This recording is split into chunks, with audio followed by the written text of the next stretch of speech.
think this little bowl is the reason why we're all here today. It's brought a lot of people together in their life, and it happened in our case. I took it along just in case, we look at something positive, and you will probably find on most tables somebody else is also involved in tennis, which has meant a lot to Diana, and, well, a reasonable amount to me. But there was no comparison. I mean, that was her life, okay? Well, not her only life. There were other things as well. So good. So now that we settled down, I can actually go to my script instead of just ramble on. I'll put the ball to the side. So, dear friends of Diana, thank you for accepting the invitation from the Herky family to celebrate with us the life of Diana, my wife, our mother and grandmother, and what she meant to each of you and ourselves. Bit of background: Diana was the oldest of 3 sisters, whose mother deeply loved and cared for them. She encouraged the children to get a proper education and developed an interest in tennis. They belonged to the Exeter Tennis Club, where they got proper coaching, a lot of practice, and as teenagers entered tennis tournaments all over Devon in the summer. At 17, Diana left grammar school, having majored in physics and math, unusual for a lady at that time, or a girl at that time, and got a job in the Met Office Research Center in Great Malvern. Tennis gave her a quick introduction into this new community. In the early 60s, she transferred to the main Met Office in Bracknell and rented a flat with 2 other young ladies and joined the local tennis club, which is still there today. In 1961, she applied and received a coaching certificate at the LTA Center, then in Bisham. It was at Bracknell Tennis Club that I met her in early October 1963 at an indoor table tennis evening. I'd arrived from Vancouver, Canada. There is one Vancouver in the United States as well, but not as well known. On a 2-year program sponsored by the UK Board of Trade for Canadian Engineers. And I was assigned to Ferranti and Bracknell. This was basically their choice, not necessarily mine, because I didn't know enough about it. But it was a good choice. I was happy with that. I found the tennis club, because I thought that was one way to get into local community, and joined it for the rest of the year. Unlike Diana, I was a self-taught tennis hack. I established that Diana had no steady boyfriend, and I was similarly uncommitted. Well, mine were 3,000 to 6,000 miles away, so that's about as uncommitted as you can get. My accommodations were with a family less than 400 yards from her flat, and we discovered joint interest in concerts, theater, film, ice skating in Richmond, and even the odd opera. Diana had a special skill in making new friends by showing genuine interest when meeting people. In the next 18 months, we spent more and more time together, with summer trips to Guernsey, Isle of Man, and Malvern Hills, just to mention a few. And then in the autumn, I was moved to the London School of Economics, so we could meet regularly. As the relationship was threatening to end the next summer, when I would return to Canada, I felt England had possibilities to become a second home. After all, I'd spent something like about, I've driven something like about 15,000 miles across England, Scotland, Wales, Northern Ireland, you name it. I had a go at it, and I just couldn't get enough of it.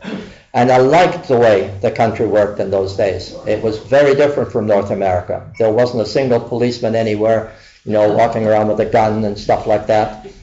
For me, a policeman was the enemy, okay? You'd just stay away from them. Here, they were sort of just kind of looking after you and making gentle suggestions and so on. I mean, it was unbelievable. So what had never come to my mind was that this is actually a place where you can live. Now, going to Canada meant a job in Eastern Canada, which would not have been home for either of us, because I would be 3,000 miles away from my home, and she'd be 3,000 homes.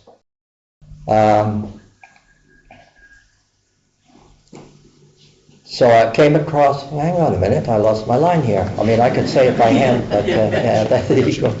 That's okay, yeah. All right. 2 months. Okay, yeah, I did that. No, I've done that, you haven't listened.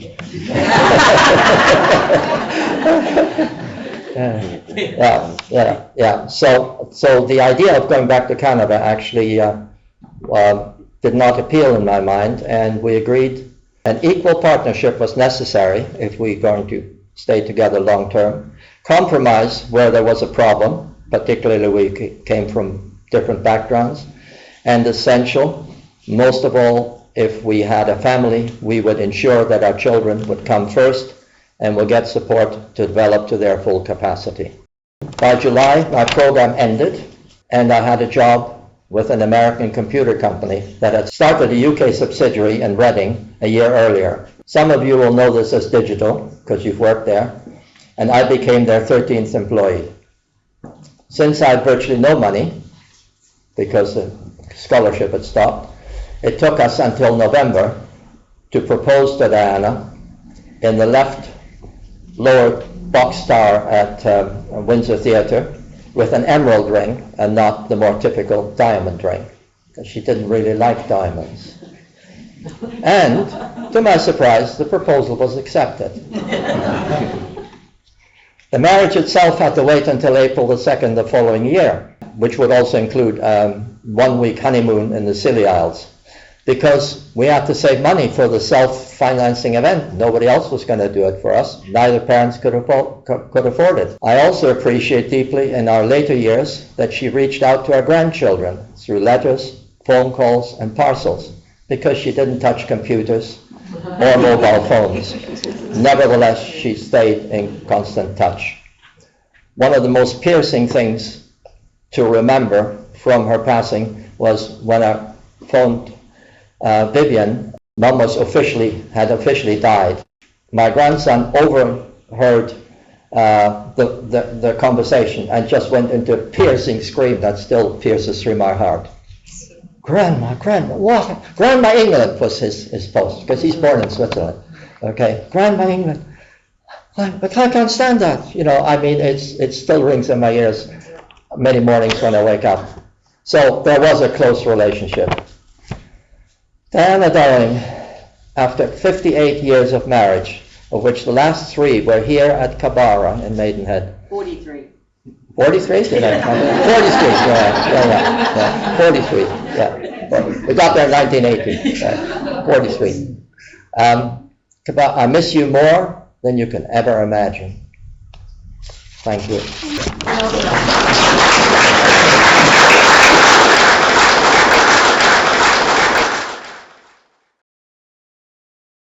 I'm Kevin, Diana's son. So the first one I want to talk about my mum is just the love of sport. My dad mentioned it with tennis, but it wasn't really just tennis with her, it was everything. Track and field, the Olympics, World Cup, football, doesn't matter. As a kid, I remember watching European games. It didn't matter which British club it was, we were cheering them on, even if domestically we didn't cheer for them. When it was in Europe, we did. Track and field, probably I would say her number one love, which surprises people because she was so into tennis, but absolutely loved it. I have to say our youngest daughter, Darby, has just got into track and field, and I know my mum was delighted to hear that. So it's something I'll never forget. And I've said to people, yes, this was sudden, so don't feel it feels sudden. It was sudden to all of us, and I guarantee you she didn't plan it because she missed out on the Olympics, the Euro, and Wimbledon. Yeah, would not have been her choice. As you know, she was very involved with tennis, coached it for 50 years. And people always assume, because I played tennis, that she was my coach. Started me out a little bit, but that was it, because she very much drew that line of there's a coach, there's a parent, and the two shan't mix. She believed her parenting style was what she called instinctive. This can be good, this can be bad, really just depends. But when it came to tennis, it really was spot on. I didn't realise till I was an adult. I'd come off court, she'd say, looked like a good game. Did you win? Yes, Mum, I won 6-1, 6-1. I thought, was she watching this match or something else? But you realise as a parent, that meant there was absolutely no pressure on me. So whether she did it by chance or by design, it was actually the perfect way to parent a kid who's really into a sport. Let them drive it. So I will always thank her for that, because I saw the other kids getting upset, couldn't handle losing. I never had those problems. I just played, I enjoyed it. If I lost, I lost. That's how it went. because that was always a strict rule. Doesn't matter if you win or lose, you finish the game the right way, which did involve buying drinks when you won, except for then I started winning a bit too much, so we had to draw the line and say maybe only when you're in the final. So parents couldn't afford that one, and I didn't have any money really at 13. So very into sports, but I think that is still dwarfed when I think of my mum. I think there's two areas that are even more important: her friends and her family. Many of you know her as friends in totally different ways. You're going to meet people here and you've never known them. You've both been friends with her for 30, 40 years. There's a few people here who've only ever heard your name. I've heard it many, many times. I feel like I know you, but I've never actually met you. How did she do this? As my dad said, wherever she went, she was very good at meeting people, taking a genuine interest. She really cared about people. Now, believe it or not, I was quite shy as a child, so it really wasn't the coolest thing that my mum would walk up to random strangers when we were in some different place and start talking to them. As an adult, I realised, wow, that's really a nice way to go about life, because it just spreads a lot of joy. You're prepared to talk to people.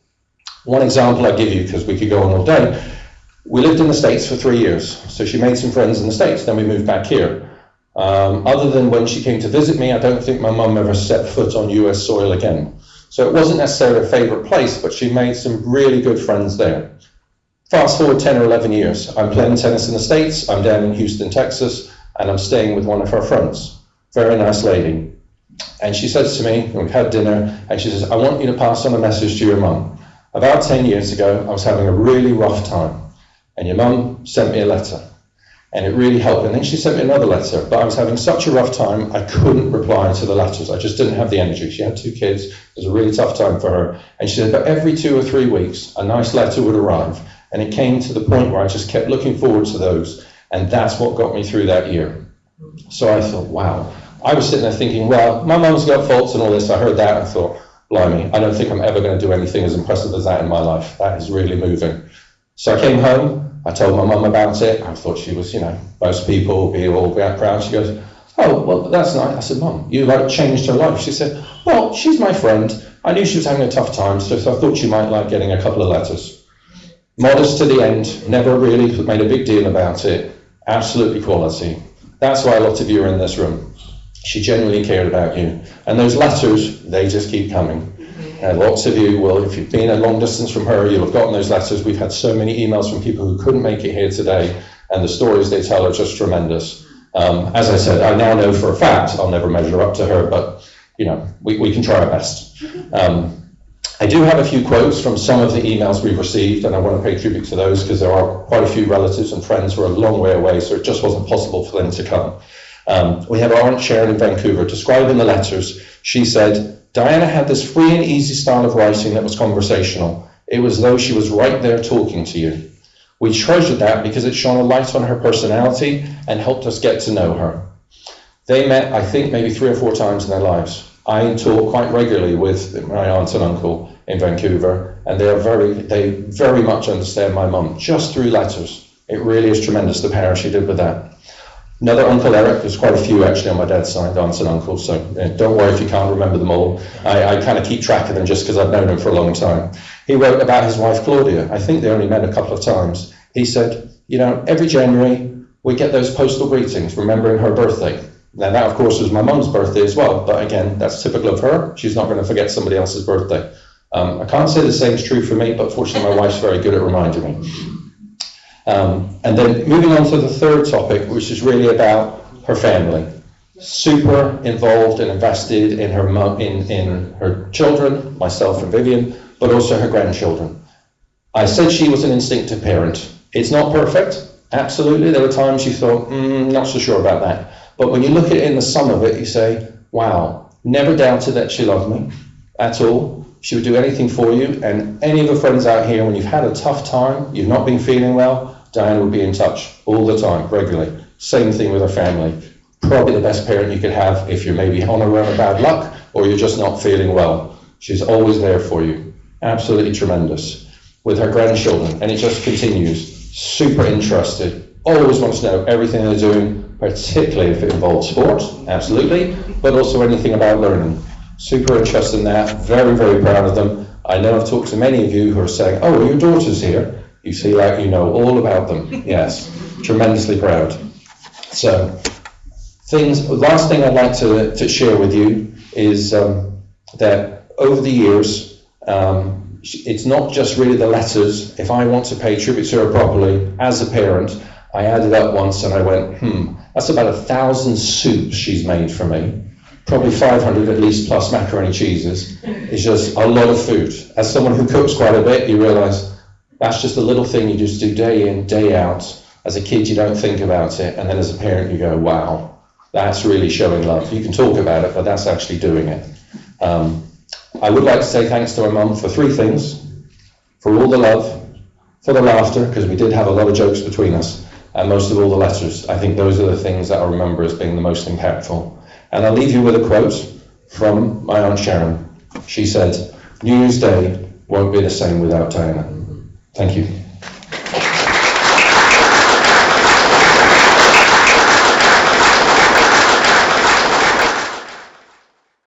I'm Brienne, for anyone who doesn't know. I would like to share a few memories of the time we spent together.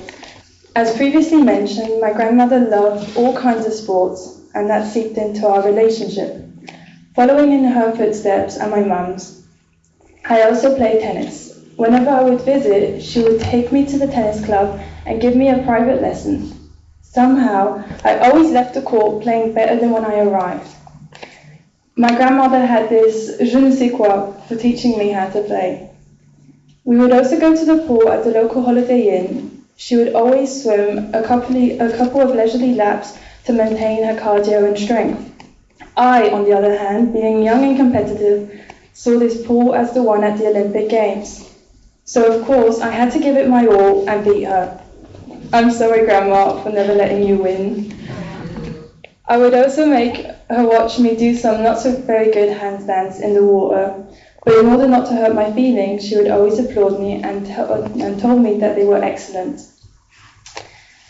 My grandmother also had a love for the arts, which, surprise, surprise, I also share. It started with colouring books when I was young.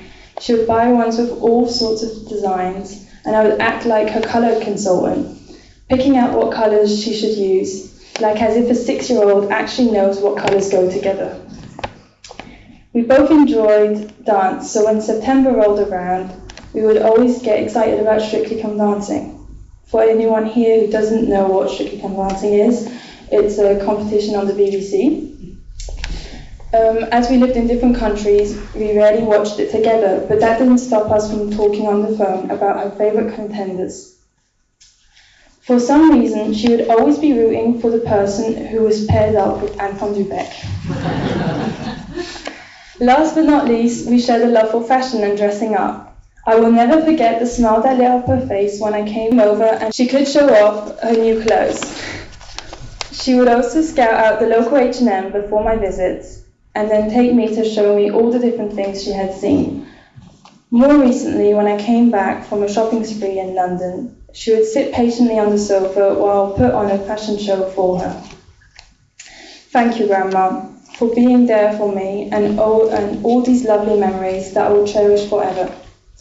To end, I would like to share the last birthday card that she sent me that made us all laugh. It stated, the parents' job is to bring me up correctly, and the grandma's job is to undo all their hard work.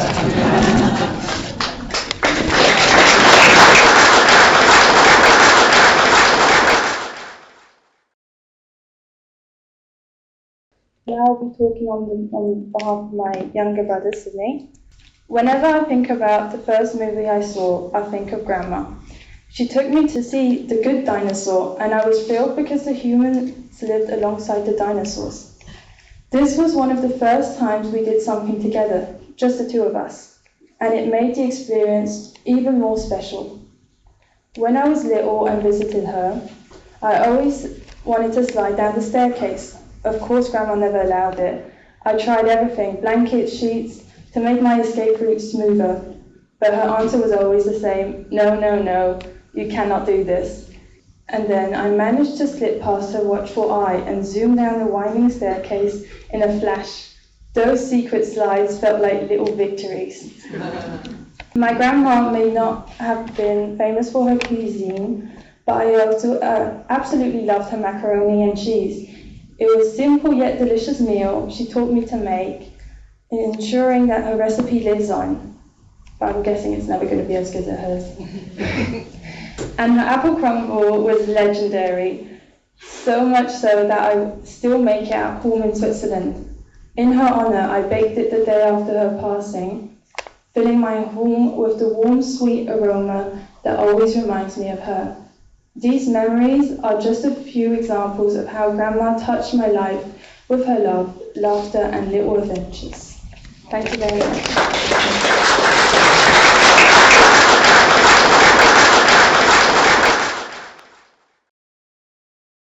So next up, I am speaking on behalf of my wife Cheryl.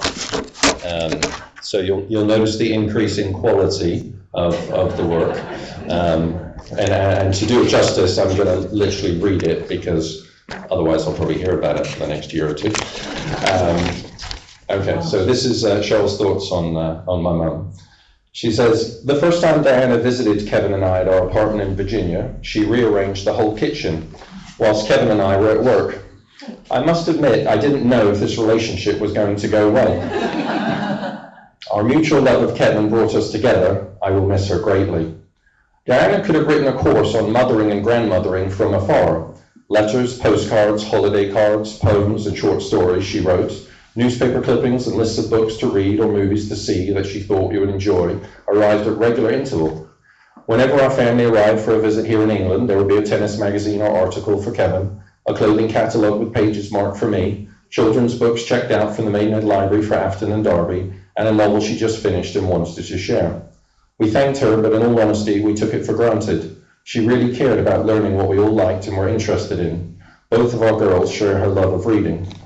Over the many years, we were posted many brown packages of underwear, pink vests, socks, or a scarf from M&S.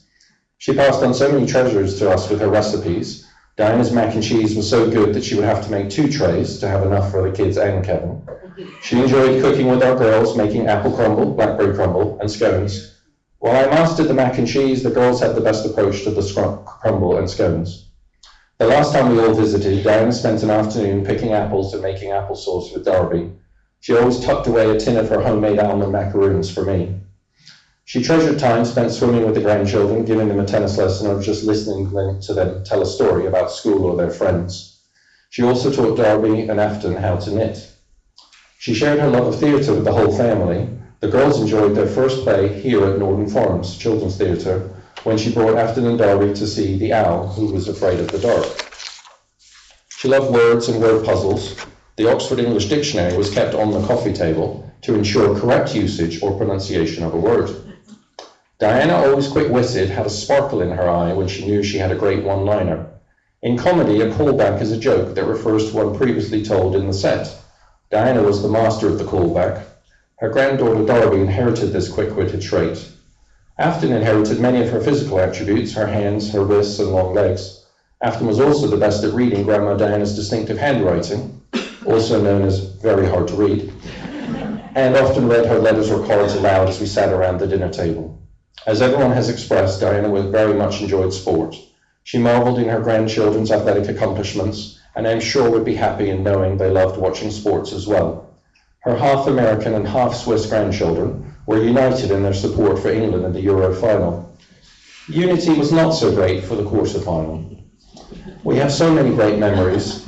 Diana will live on in her 2 children and 5 grandchildren and the wonderful friendships she fostered. Thank you.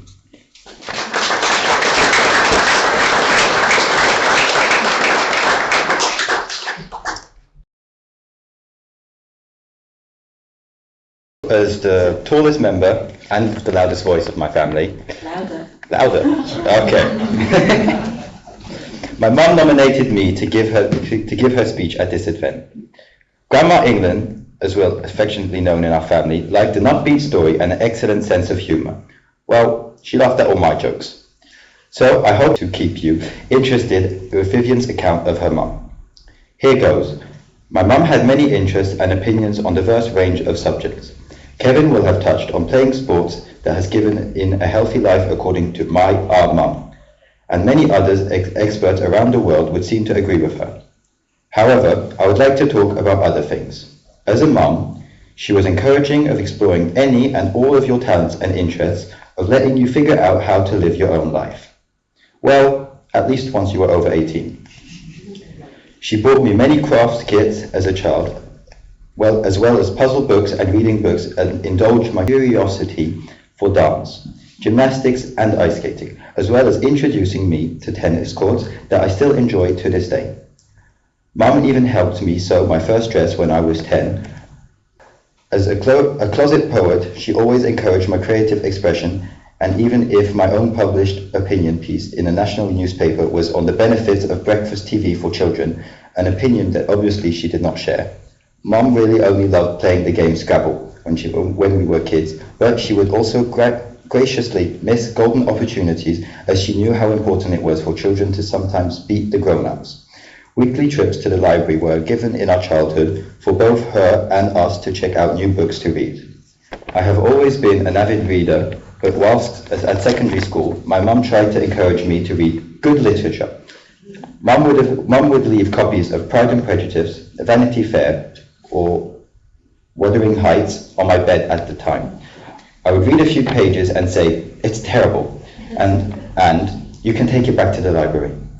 Mum quietly persisted, and I quietly resisted, until I embarked on an English A-level. Then I suddenly awakened to the classics, and could not get enough of them. Mum was delighted that now she could go to see Shakespearean comedies or Regent Park's open-air theatres, and my sweet dreams romance novels were discarded, and that I wanted to check out art exhibitions with her in London, Paris, or later on in Basel. Mum has passed her passion for reading on to her grandchildren. Well, at least the female side. At the time of her passing, she had a small stack of books next to her bed on the go. A tennis book, The Accidental, an early Ali Smith's, and A Good Girl's Guide to Murder, a young adult mystery that I believe she was reading to keep up with the times. In the last 10 years, we regularly exchanged book titles, reviews, and suggestions, and increasingly the actual books that she was never keen to hoard things, and I think she has done the same with many of you. Newspaper clippings about books and a wide variety of subjects that she thought I would be interested in regularly appeared in my postbox, and I will miss this. Just after she died, I visited Dad. On returning home, I found a package from my mum. What was in this last package, reading out from beyond the metaphorical grave? It was a red physio band for Sydney. He'd recently had a shoulder injury, and on our last call, I had talked about how he needed to strengthen his shoulders. Now, that was typical for Mum, just the sort of thoughtful gift that you could really use arriving unannounced in the postbox because she was thinking of you and that you might need.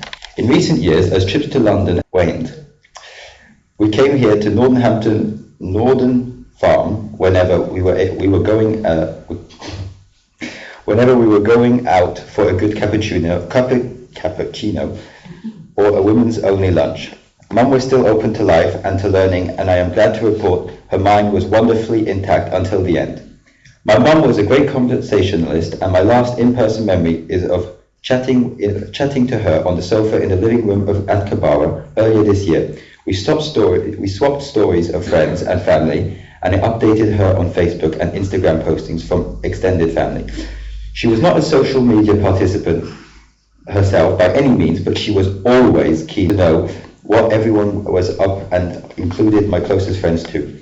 On our last Sunday in March, the sun was shining through the window.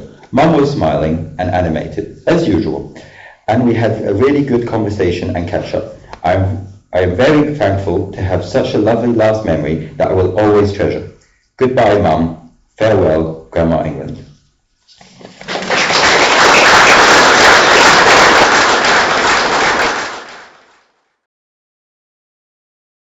So that concludes the formal speeches. I did want to thank everyone for coming. I know some of you have traveled a long way, but whether you've traveled 1 or 2 miles or 500 miles, really appreciate you coming. It's lovely to see all of you. I'm not sure we'll manage to get to talk to everyone individually, but we'll try our best. But don't be shy about coming up. And I would say to anyone on a table, if you're not sure who's sitting there, just start having a conversation, much as my mum would have done.